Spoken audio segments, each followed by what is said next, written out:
सबको जय मसीह की। मैं परमेश्वर का धन्यवाद करती हूँ आज के दिन के लिए जो उसने हमें संभाल के रखा, आज का दिन हमारी ज़िंदगियों में दिया। उसकी ये करुणा है कि हम मिट नहीं गए। उसके इस उपकार के लिए उसका हम धन्यवाद करते हैं। जो वो रोज़ हमारा बोझ उठाता है उसके लिए धन्यवाद करते हैं, क्योंकि वह सामर्थी परमेश्वर है। वो हमारे दुश्मनों का अंत करने वाला परमेश्वर है, ये उसका वचन कहता है और उसका वचन कभी टलने वाला नहीं है। आइए हम आज के पवित्र शास्त्र में देखते हैं कि परमेश्वर का वचन क्या कहता है। जब हम निर्गमन की पुस्तक उसका 12 अध्याय उसकी 30 आयत में पढ़ते हैं तो वहाँ पर लिखा है, और फिरौन रात ही को उठ बैठा और उसके सब कर्मचारी वरन सारे मिस्री उठे और मिस्र में बड़ा हाहाकार मचा, क्योंकि एक भी ऐसा घर ना था जिसमें कोई मरा ना हो। आप जानते कि जो फिरौन एक बहुत शक्तिशाली राजा था, बहुत प्रभावशाली राजा था, और वो परमेश्वर के लोगों पर, इज़राइलियों पर बहुत अत्याचार करता था, उनको बहुत सताता था, मार पीट के उनसे काम करवाता था और उनको गुलामी से छुटकारा नहीं देता था, उनको गुलाम किया हुआ था उस फिरौन राजा ने।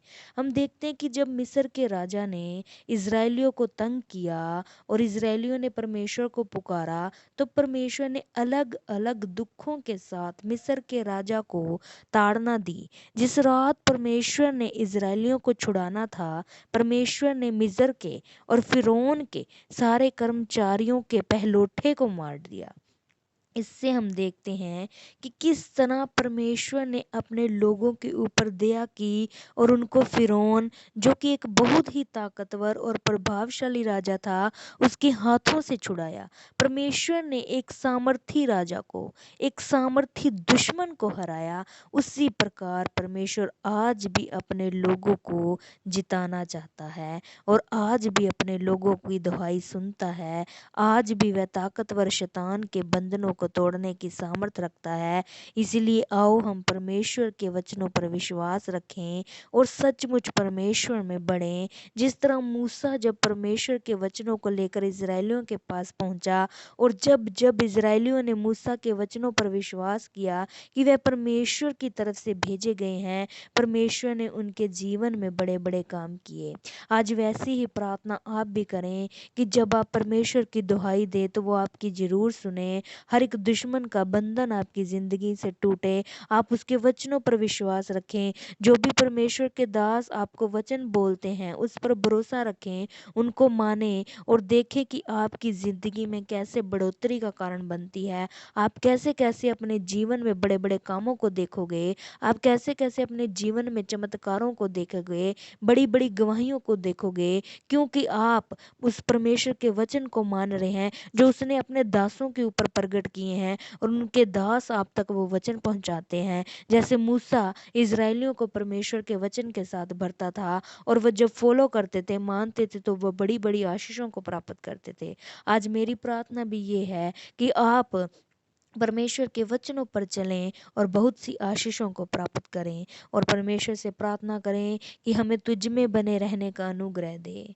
आइए हम प्रार्थना करेंगे। सर्वशक्तिमान परमेश्वर, मैं आपका धन्यवाद करती हूँ कि आपकी दया का हाथ बहुत बड़ा है, आपका छुड़ाने वाला हाथ बहुत बड़ा है। खुदा, मैं आपकी इस दया और इंसाफ करने वाले हाथ के ऊपर विश्वास करती हूँ। प्रभु प्रभु इन लोगों के ऊपर दया कर दे, इन लोगों का विश्वास बढ़ा दे, इन लोगों की जिंदगी में वैसे चमत्कार कर जैसे तुम चाहते हो पिता। जैसे इज़राइलियों को आपने छुड़ाया फिरौन की गुलामी में से, होने दे आज ये जो लोग इस वॉइस रिकॉर्डिंग को सुन रहे हैं, ये किसी प्रकार के बंधन में क्यों ना हो, गरीबी के, बीमारी के, किसी भी प्रकार के, किसी भी हालात के, कलेश के, किसी भी ऐसी स्पिरिट के बंधन में क्यों ना बंधे हों जो खुदावंद आपकी ओर से नहीं है। इनकी जिंदगियों को बढ़ने से रोकती है, इनकी ब्लेसिंग को आने से रोकती है, इनको प्रार्थना करने से रोकती है। वो हर एक शैतानी स्पिरिट इनकी जिंदगी से चली जाए खुदावंद,